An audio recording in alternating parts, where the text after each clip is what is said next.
সবচেয়ে বড় নির্যাতন যেটা আমি মুখোমুখি হয়েছি, আমাকে মানে কয়েক ঘন্টা পর্যন্ত আমাকে ঝুলিয়ে রাখা হয়েছে। ঝুলিয়ে আমার পেটে ফাড়া হয়েছে, কি দিয়ে ফাড়া হয়েছে আমি বলতে পারবো না, তবে চাকু বা ছুরি বা এই জাতীয় কোনো কিছু বা ব্লেড এই জাতীয় কোনো কিছু হবে। এই যে এখনো পর্যন্ত আমার দাগ আছে। এইভাবে আমাকে ফাড়া হয়েছে। আমাকে কারেন্ট শর্ট দেওয়া হয়েছে। হেলমেট পরায়, এই হেলমেটের ভিতরে বিদ্যুৎ শর্ট দেওয়া হয়েছে, আমার জিহ্বা পর্যন্ত বেরিয়ে গেছে। এবং আমাকে ওই চেয়ারে বসে, সেই চেয়ারের সাথে কারেন্ট শর্ট দেওয়া হয়েছে, সেই চেয়ারের সাথে কারেন্ট ফিট করা থাকতো, সেই আমাকে ঘুরানো হয়েছে। সে চেয়ার মনে হয় মিনিটে কয়েক হাজার বার ঘুরে, সে ঘুরায় মানে আমাকে একেবারেই, আমার ব্রেনটাকে একেবারেই শেষ করে দেওয়া হয়েছে। এমন এক পর্যায়ে তারা আমার কাছে জিজ্ঞাসা করতো, আমার পিতা, আমার চাচারা কয়জন, মামারা কয়জন।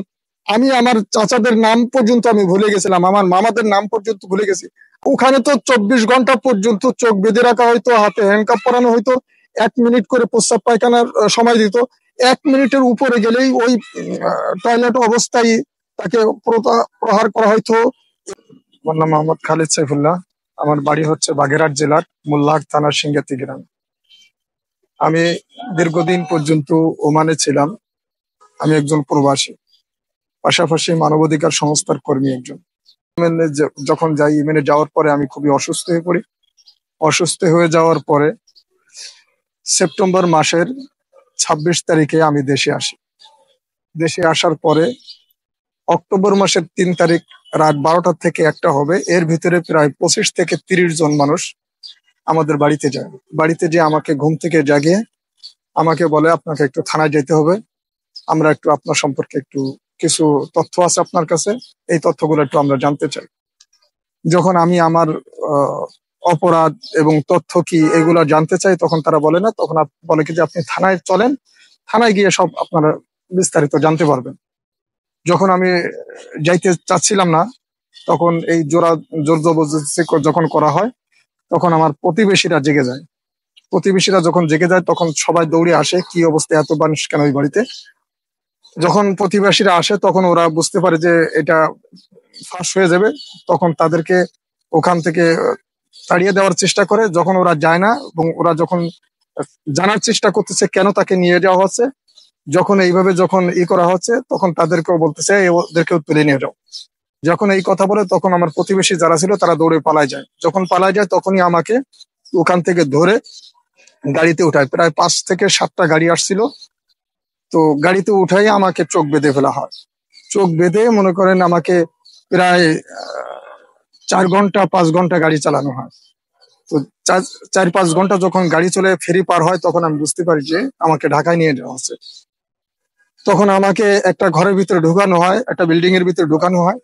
ঢুকায় যখন আমাকে বসানো হয়, তখন আমাকে একটা প্রশ্ন করে যে, বলো তোমার কোন আল্লাহ আছে তোমাকে এখান থেকে উদ্ধার করবে। যখন এই কথা বলে, তখন আমি বলছিলাম যে আমার আল্লাহ যদি আমাকে এখান থেকে উদ্ধার করে, পৃথিবীর এমন কেউ নেই যে আমাকে এখানে মুক্ত করবে। আর আমাকে যদি এখানে মৃত্যু দেয়, পৃথিবীর এমন কেউ নাই যে আমাকে এখানে কিছু করবে। এই কথা বলার সাথে সাথে আমাকে লাথি মেরে দূরে ফেলে দেয়। আমি দূরে প্রায় 3-4 হাত দূরে যে একটা ওয়ালের সাথে বাড়ি খেয়ে আমি পড়ে। তো পড়ার সাথে সাথেই প্রায় কতজন, মানে 5-7 জন তো কমপক্ষে হবেই, তারা আমার উপরে মানে ঝাঁপিয়ে পড়ে আমাকে লাথি এবং লাঠির আঘাত দিয়ে আমাকে একেবারে রক্তাক্ত করে ফেলে। আমি এক পর্যায়ে আমি সেই লাঠির আঘাত এবং বুকের পাড়ায় আমি বেহুশ হয়ে যাই। বেহুশ হয়ে যাওয়ার পরে যখন আমাকে জ্ঞান ফিরে, তখন আমাকে বিভিন্ন রকমের প্রশ্ন করে। আমি স্বাভাবিকভাবে একটা রাজনৈতিক সংগঠনকে, জামাত ইসলামকে আমি সমর্থন করি, বাস এতটুকু। আমি এর কার্যক্রম সম্পর্কেও আমার জানা নেই, আমি শুধু সমর্থন করি একটা ইসলামী দল হিসেবে।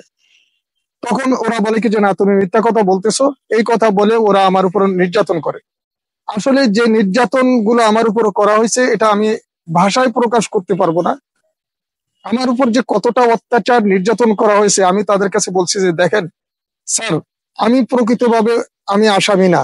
যদি অন্য কেউ আসামি হয়ে থাকে, আপনি তাকে জিজ্ঞাসা করেন, আমি এই বিষয়ে কিছু জানি না। সেই অপরাধী এই কথা বলে আমার উপর টর্চারিং করতো, নির্যাতন করতো। এক পর্যায়ে একটা অভিযোগ আমার উপর আনা হয়। বলা হয়েছিল কি যে গোপালগঞ্জে কিছু মানুষ সংগঠিত হয়েছে, শেখ হাসিনার উপর হামলা করবে, শেখ হাসিনাকে হত্যা করবে, এই তথ্য তোমার কাছে আছে, বলো কারা কারা। এই কথা বলে আমার উপর নির্যাতন করা হয়। যখন এই প্রশ্ন করে, তখন আমার উপরে মনে হয় আসমান ভেঙে আমার মাথার উপর পড়ছে। কারণ আমি একজন সাধারণ ফ্যামিলির ছেলে, আমার আব্বা একজন আলেম, 5-6 হাজার টাকা বেতন পায়, আর আমি একজন প্রবাসী, সাধারণ অল্প কিছু বেতন পাই। আর আমার উপরে এমন অভিযোগ আনা হচ্ছে যে একটা রাষ্ট্রপ্রধান পর্যন্ত, আসলে যেটা রাত আর দিন পার্থক্য। আমি যদি কোনো একটা সংগঠনের লিডার হতাম বা নেতা হতাম, তাহলে আমার উপরে সেই অভিযোগটা আনলে একটা মানানসই হতো। অথচ আমার গ্রামের মানুষও আমাকে চিনে না। আমি লেখাপড়া করছি ঢাকায়, চট্টগ্রামে, অথচ আমাকে গ্রামের মানুষও চিনে না, অথচ তারা আমার উপরে এমন একটা অভিযোগ আনা হচ্ছিল। এই অভিযোগটাকে আমি স্বীকার যখন করি নাই, তখন আমার পেট ফাড়া হয়েছে, আমাকে চোখ অন্ধ করে দেওয়া হয়েছে। আমার 6 মাস চোখ বেঁধে, আমার এই দুই চোখে, আমি যখন জেল থেকে বের হই, দুই চোখেই আমি কিছুই দেখতাম না, সামান্য সামান্য কিছু দেখতাম। এই চোখ অপারেশন করে ঠিক করা হয়েছে, এখনো ডান চোখ বাকি আছে, এখনো ডান চোখ আমি ক্লিয়ার ভাবে কিছু দেখতে পারি না।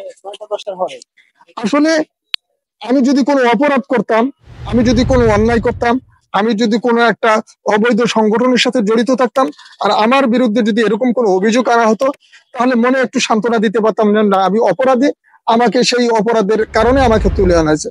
অথচ আমার ফ্যামিলিটাই কোনো রাজনৈতিক সংগঠনের সাথে জড়িত না, অথচ আমাকে এমন একটা অভিযোগ এনে আমার উপরে নির্যাতন করা হয়েছে, যেটা আসলেই আমি ভাষায় প্রকাশ করতে পারবো না।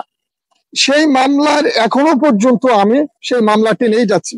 আমার এই মামলা নিষ্পত্তি হওয়ার কোনো লাইন আমি দেখতেছি না। আমার আপন ভাই, আমি আপন ভাইয়ের নামও পর্যন্ত বলতে পারতাম না, যখন ওরা বুঝতে পারছে যে আমার মানে ব্রেন এখন ক্লিয়ার না, একেবারেই ড্যামেজ হয়ে গেছে, তখন ওরা আমাকে ওই অবস্থায় আমাকে একটা মামলা দিয়ে আমাকে জেলে দেয়।